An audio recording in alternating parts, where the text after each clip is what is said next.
To me, Planescape Torment was the game that showed me that video games and video game stories didn't just have to be the classic hero's tale of a young soldier or hero getting stronger and meeting friends and finally beating the enemy through whatever thing they had to do.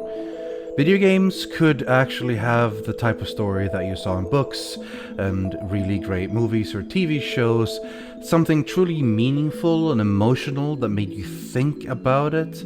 Away from playing the game, you kept thinking about it, and has kept me thinking about it for years and years afterwards.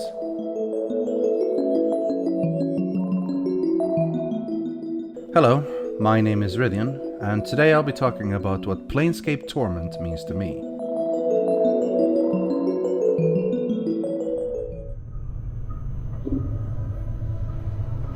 Hey, Chief, you okay?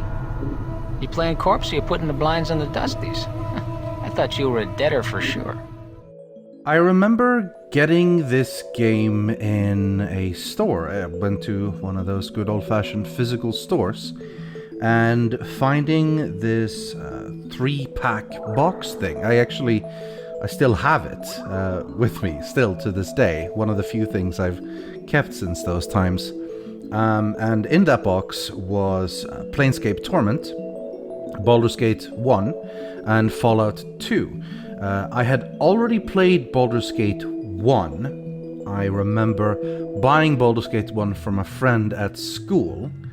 A friend who wasn't in my class, but like my sister class or brother class or whatever you want to call it. And he sold it to... He didn't like it at all. The way he described about it is like, oh, it's like trying to micromanage 6 Zerglings from StarCraft, and it's just super slow. And I knew a little bit about it. I think I might have read about it in a gaming magazine or something. I knew a little bit about what type of game it was, and I knew that I was into RPGs, which I hadn't always known. It had taken me like a couple of years in my sort of gaming youth to realize that that was the type of game I was into. I used to think I wanted to play sports games, but then I discovered a couple of Japanese RPGs on Super Nintendo, and into the RPG we went. Anyway, so he sold it to me at a cheap price, way cheaper than he bought it probably, and I really enjoyed Baldur's Gate 1, and that's sort of what got me into, alright, I definitely am into CRPGs as well, Western computer RPGs. And Planescape Torment was made by Black Isle Studios, working for Interplay at the time. So it wasn't quite a BioWare game, but I knew it was sort of made... I didn't know really about dev studios and stuff at the time, so for me, like, oh yeah, it's the same guys that did The Thing. Black Isle is the people that made, Fallout and made Torment and some of the Icewind Dale games as well, but they're all basically started with Baldur's Gate. I think at the box I wasn't the most interested in Planescape Torment usually. I know that it was supposed to be the crazy RPG. Fallout was the post-apocalyptic one. Baldur's Gate was the classic fantasy one, which I'd already played. And then this one was the crazy one. And once I started playing it, it rapidly became the only game I cared about, and I don't think I even touched any of the other ones for a long time until eventually Baldur's Gate 2 came out.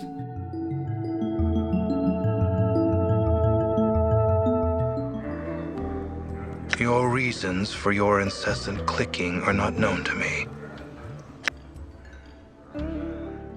I think it came into a time of my life which was about, I want to say, mid to late teens, something about then, where I had started looking for more things in my life, trying to find like a personal philosophy, trying to figure out what my thoughts were on like religion and death and life and like big things like that, stuff you didn't really care much about when you were like younger. And so I was already in this sort of searching mode, but I had no idea that I was going to find something about that in a video game. But it did. Planescape Torment as a game touches on a lot of those things and introduced sort of to me this idea of belief and faith and afterlife and the worth of a human and the actions you take in life and all those things. And it kind of blew my mind. I wasn't really expecting it, having played another very good game like Baldur's Gate, which was, hey, get some people together and kill the bad guy. That sounds bad. I actually quite enjoy a Baldur's Gate storyline, but it was a whole different thing to get into Planescape Torment.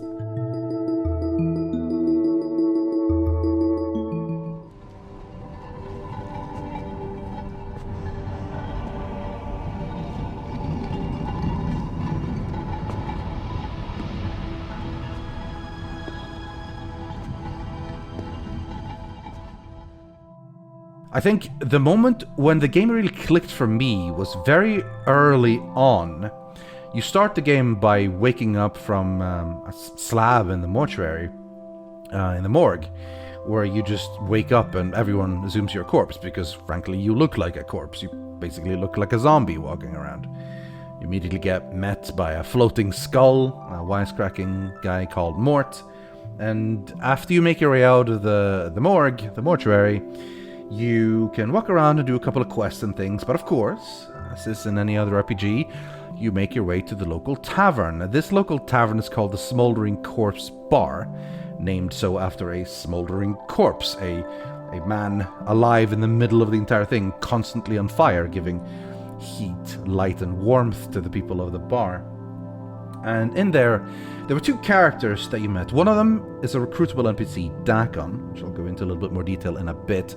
But the other one was just a visitor at the bar called Kandrian, and he mostly serves as sort of an exposition dump for Planescape, which is really a campaign setting for Dungeons and Dragons. Planescape represents sort of the cosmology and the greater universe of Dungeons and Dragons, rather than just, this is a world or a planet where people go around and do adventures. Planescape was all about different planes, hence Planescape, each plane having connections to the alignment, lawful, chaotic, good, evil, and neutral. And each of those 9 on a grid having planes that represent what they're about. And I remember walking up to Kandrian, and he was a planeswalker, and he had a lot of options for me to talk to him and ask him questions. And I must have talked to that guy for 15, 20 minutes or something, reading the sheer amount of text that was there. And maybe it should have been just dry exposition dump of the setting, but it was so interesting to me, this idea of the alignment of how you are as a person, having effects and planes working at different ideas. The true lawful neutral system of, the plane of Mechanicus. This rigid, law-driven, no spontaneity, nothing of what Mechanicus is. Or the chaotic, evil plane of the Abyss, the 9 Hells, like that. Well, actually, there's 2 different things there. One's lawful, one's chaotic. And just reading, clicking through and all of that, and in the end getting this cool little token that he had gotten from the negative plane. It was all so mind-blowing and interesting and different. And following that up with a talk with Dakon, the first major NPC character of the game, not counting Mort, was even more amazing. He was a Githzerai from the plane of Limbo, this chaotic plane where he tried to hold on to his lawfulness and thought and focus. And he had this blade that was strong based on how strong his mind were. And he told himself a little bit of the story and so on. I don't want to go into too much detail here, which is very difficult, because a lot of the things that make Planescape so great is its story. And I can't go in too much without spoiling, which is something I desperately don't want to do. But I suppose one thing I should say that makes it all sort of come together is that you play this almost undead character called the Nameless One, and you wake up and you have no memories of who you've been, so your classic amnesiac story. But throughout the entire game, you continually run into events or people or places that have had an effect based on what past incarnations of you have done. And this is very true with a lot of the companions you run into as well. They all have some sort of interaction with you at some point, mostly. A lot of them have, including the aforementioned smoldering corpse in that bar, who also turns out to be a party member. I could go into a lot of detail, but afraid of spoilering all of you, I will probably leave it there. But Dakon's story and his unbroken circle of Surthemon, which is sort of like a mechanic of how you learn spells in the game, but also how both you get stronger and Dakon gets stronger through introspection and realizing shared history. It just felt so different to any other game in how interesting every little bit of it was.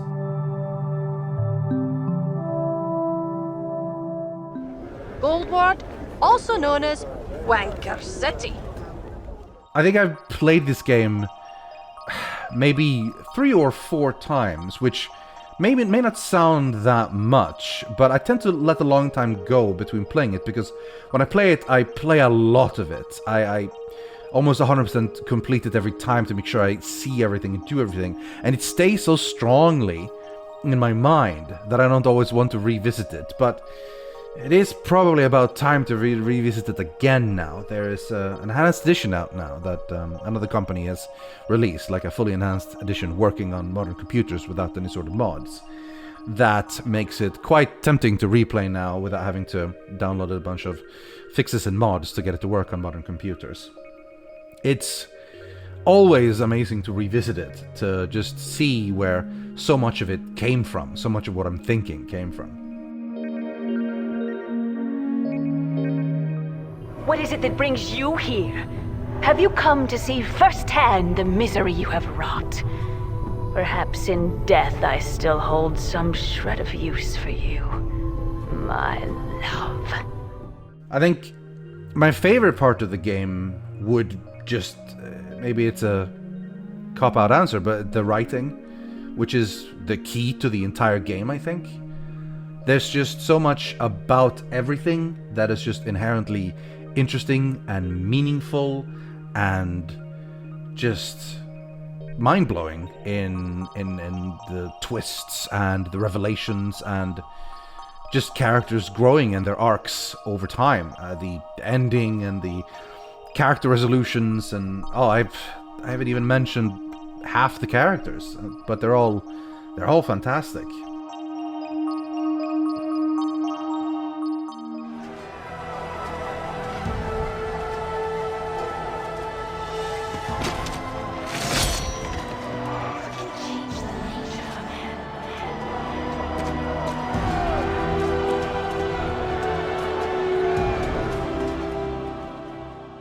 I think the problem about recommending this to a lot of people is that it might sound like I'm basically describing them a book, particularly when it was kind of old and didn't really work that great on modern computers before the enhanced edition came out.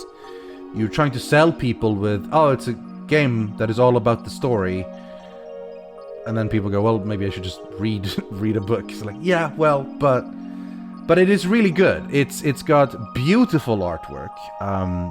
You notice that particularly now on a proper higher resolution monitor and great large backgrounds you can see. It's just very beautiful. 2D doesn't go out of style, honestly. That's just good art, and that's just great. The music and soundtrack is fantastic as well. I still listen to it every now and then. There's a couple of amazing ones. Daenerys' theme is, that's a classic. And the main menu theme for that as well. I think what made it special to me was the moments where the game started going into a little bit more of philosophy and sort of meaning. And the central question of the game is, what can change the nature of a man? And that question means a lot in the story of the game, so we won't go into lots of detail as such, again, because I don't want to spoil anyone, and therefore making this entire video very teasing without much details. But a lot of those questions to me, back when I was, mid-teen, late-teen Rythian, they hit me as a person. And I started thinking about my life and how I looked at life and games and stories so much. And I don't think it's an exaggeration to say that this game played a very large part in sort of shaping my own worldview in some ways. At least giving the spark of how to sort of look beyond, well, everything, really. It's a truly meaningful game for me, through the majesty of its writing and the interaction with people, and just the ideas it presented to me was beyond anything I've ever seen. I still rank this game as one of my favorite games of all time, and the best written game of all time. I think a lot of people agree, and honestly, I can't think of anything else that's even close.